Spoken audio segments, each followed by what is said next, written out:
Hi, in lesson 4, we're going to talk about AA similarity. We can determine whether two triangles are similar using the definition of similarity transformations and use the similarity criteria to prove triangles similar and use their properties to solve problems.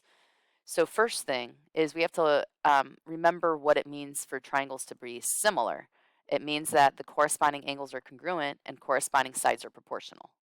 I like noting that proportional means scale factor. So make sure that you know the scale factor for the sides. So what we're going to do down here is we're going to determine if polygons are similar. If they are, you write a similarity statement and find their scale factor from figure B to A, B to A. So first of all, let's see if angles are congruent. So we have angle L congruent to angle T. We have angle M congruent to angle P. And because the triangle adds up to 180 degrees for all the three angles, if you know two of the angles are specific measures, then by subtracting the sum of those from 180 would make angle N congruent to angle O. So angle N is congruent to angle O. Now, let's talk about sides. When we write a ratio of the sides, remember that it's the image over the pre-image.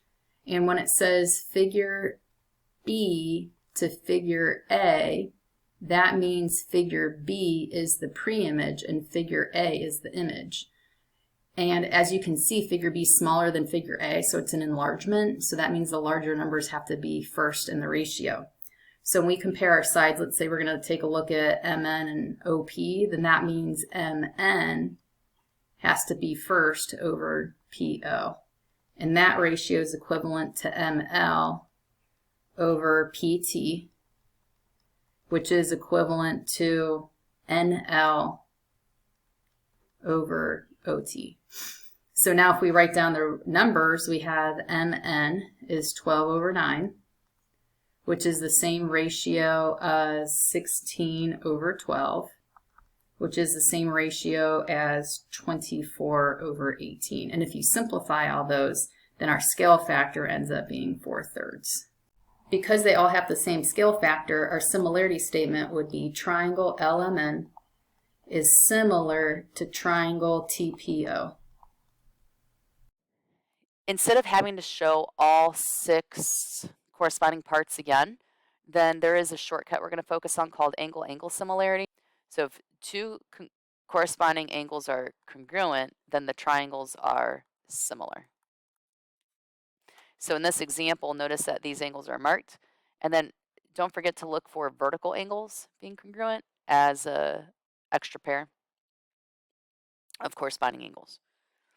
So if we look at some examples, we're going to determine the triangles are similar by angle-angle. So notice that we have parallel lines. That means angle C is congruent to angle G. We have vertical angles right here at DEC and FEG.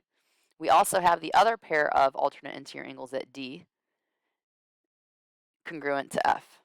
So yes, these are similar by angle-angle similarity. So then triangle DEC is similar to triangle FEG. And number 2, we have parallel lines, and this time we have corresponding angles. And then we have angle N and angle P congruent. So we have, yes, these triangles are similar. Triangle LQP is similar to triangle LMN. So we have a smaller triangle inside of a larger triangle. And number 3, we have to actually do a little bit of calculations right here. This is 90 and 90. We just have to figure out 90 plus 39, subtract that from 180 to figure out this angle. Or we know that if this is already 90, then these two angles have to add up to 90. So if I subtract 39 from 90, I'd get 51, which means that this would be 39. So yes, those triangles are similar. So triangle SYE is similar to triangle WCH. And in number 4, same idea. We have to figure out the calculations. So 68 plus 54, subtract that from 180. we would get 58, but notice that 58 and 68 are not congruent, so these triangles are not similar. So now we have a few application problems. In this case, we have a person that knows how tall they are, 1.75 meters, and they know the length of the tree's shadow from the base of the tree to the end would be 30.85, and then he stands 26.8 meters away from the tree so that the tip of his shadow meets up with the tip of the tree's shadow, and then we can find the height of the tree to the nearest hundredth of a meter. I'm going to underline that. So we have two similar triangles. We have the smaller triangle created by Hunter, and he was 175 meters. And then we need to know how the length of his shadow, but we can figure that out by subtracting 30.85 minus 26.8, and that got 4.05. So then the length of his shadow is 4.05. So I'm going to put a little h here for Hunter, and then we have the triangle for the tree. I'm going to put a t inside of it for tree. So we have the height is x, and we know the length of its shadow is 30.85. So now as we have the triangles laid out, we can see the corresponding sides. We have 4.05 over 30.85 is equal to 1.75 over x. This is just one example of how you can set it up. You could also put 1.75 over 4.05 is equal to x over 30.85. So there's a couple different varieties. There's even more options than that. But either way, no matter which proportion you set up, as long as you cross multiply, and when you multiply that, you get 53.9875. Make sure you write all the digits down. Don't round this because you're not done with your calculations.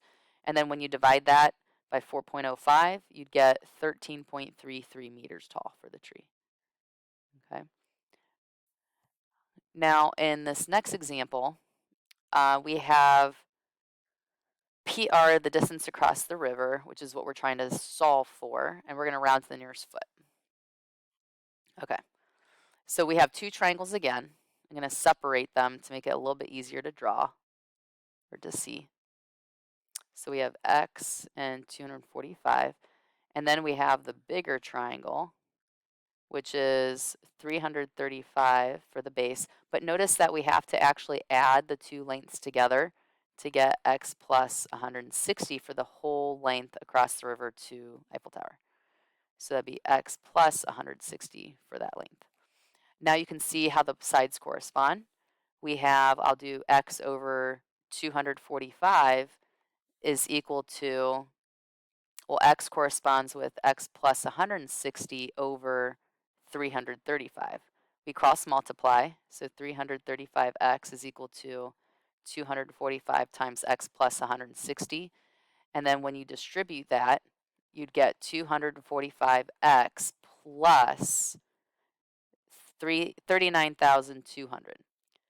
Combine like terms, you get 90x, or I'm sorry, subtract 245 to the other side. 90x is equal to 39,200 divided by 90 to get 436 feet to the nearest foot. It was really 435 point, I think 55 or so. So hopefully that helps.